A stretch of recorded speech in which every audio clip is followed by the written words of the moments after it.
So David, tell us a bit about your business and how you got started. Well, about 10 years ago, John Lawson and Global Renewables set up a plant here in Sydney, and that plant processes 225,000 tonnes of red top garbage waste a year. Out of that garbage waste, there's about 13,000 tonnes of plastic films. Well, that's about 550 semi-loads of plastic. What they wanted to do is they wanted to be able to extract that plastic and to create the true value out of it. This has been a long journey, and we've just got to the end of the road now where we're just launching our cleaning process to be able to clean the plastic to be able to make products.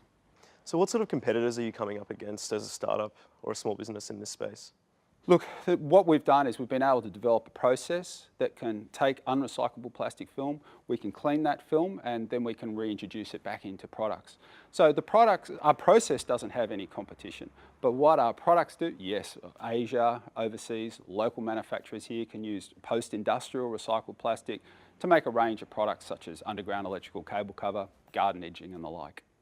So what sort of plastics are you recycling exactly? Plastic films. So PE film, that's your bread bags, your Tim Tam wrappers, your Coles and Woolworths shopping bags after they've been used as a bin liner. And what sort of products are you turning them into? So the number of products that we'll be making, first of all, underground electrical cable cover, underground gas cover, as well as some garden edging. Very shortly we'll be releasing plastic angles that are used in the trucking industry to help tie down loads, and we've got a range of products that can come out after that. What sort of media work have you done so far, whether it's PR or advertising, to get the word out there? Yeah, great question. We've been keeping it a big secret. We've sought no media, we've sought no attention, and that's because we wanted to focus in on purely the R&D. And in this space, there seems to be a lot of greenwash, there seems to be a lot of professional beggars. We just wanted to get focused in on solving the problem. Now that we've solved the problem, we can actually demonstrate that to people. So what we've done is real. And so now we're just beginning to start the advertising, to start the public relations, to start the selling of the products we have. How have your customers found you so far if you haven't been doing media? The first customers that we have are customers that we've been dealing with over the last couple of years in R&D phases, that they've been trying to make products with our plastic. And so we're doing some subcontract manufacturing for them, or we're selling for them and they're on selling into the marketplace. So word of mouth has been a big growth avenue for you, but public relations and engaging with the media can really ramp that up. So you're ready for that now? Yes, we are, and we'd love some help. So one of the first things you need to do with any public relations campaign, especially if you're doing it yourself, is think about your objectives and focus. So a lot of companies start their own PR campaigns and they go with a scattergun approach, and they don't really focus on which media outlets are going to get them great results. So it's important to find out what your customers are reading, or the publications that influence the areas you want to be a part of. So first of all, think about the publications you want to get into. Secondly, once you've figured out those publications, make sure you read them. That sounds really obvious, but a lot of people will pitch stories to a media outlet without reading it first. So if it's a TV show, make sure you watch it for an entire week before you even begin thinking about approaching them. If it's a magazine, read the last few issues of the magazine. If it's a radio show, listen to some podcasts of it. If it's a newspaper, make sure you're reading that section of the newspaper. So really make sure you get to know the publication very well, and you'll have a very good feel very quickly for the sorts of stories they'll run. Secondly, once you've done that and picked the media outlets and you've gotten to know them really, really well, just remember that journalists are just people trying to do their jobs, and they're trying to write great stories. So get to know them on a social level.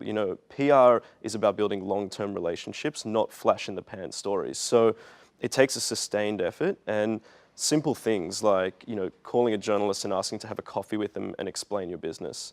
No one knows your business like you do, and no one shares the passion that you have for your business. So let that flow through in conversation to the journalists.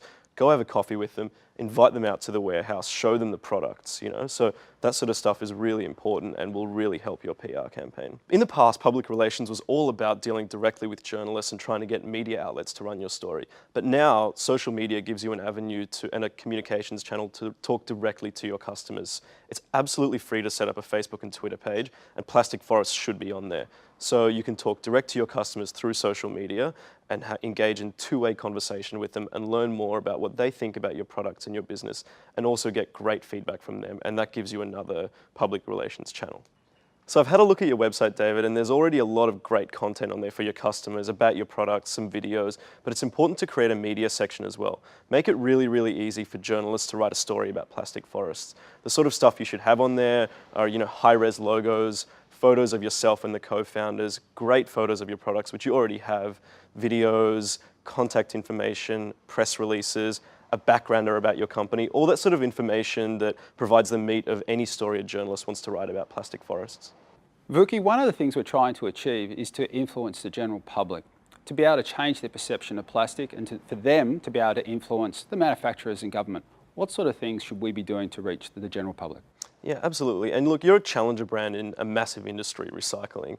There's a lot of opportunity here. You're disrupting some big players and doing things that no one else has ever done.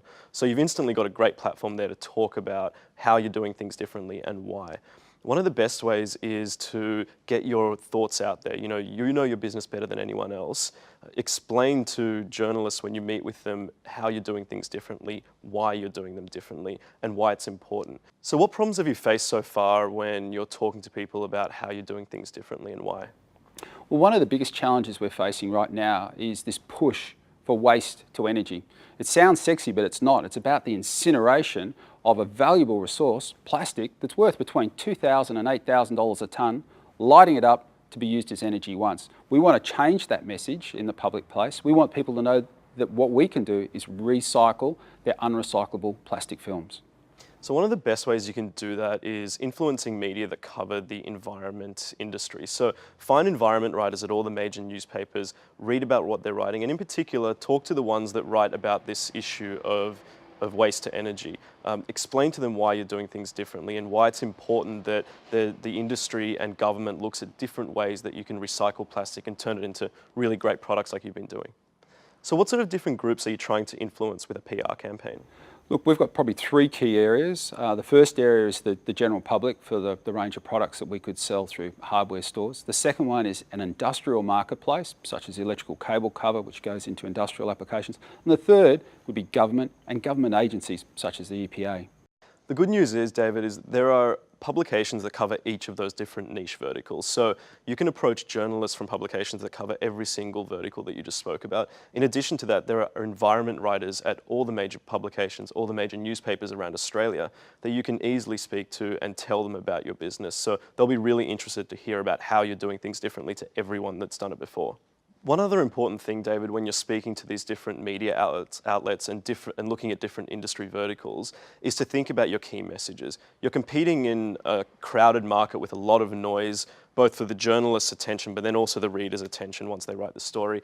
It's important to go into these pitches and interviews with journalists with a few key messages in mind and really think about what you want the reader or the viewer or the listener to remember. So have a few key messages in mind before you approach any journalist and make sure you hammer those points home. After our first initial stage of reaching industry, how do we go about commissioning an expert to help us move to the general public? Yeah. So the good news is, David, you can really get started on your PR campaign by yourself. And we've spoken a bit about the first things you can do, and they're going to get you some great results. When you feel like you're spinning too many plates at once, you have too many different stories going to different media outlets, and this whole PR campaign is taking you away from your business too much, that's the right time to get an agency in to help you manage that workload and make sure you can spend as much time on your core business as possible while still maintaining a great PR campaign.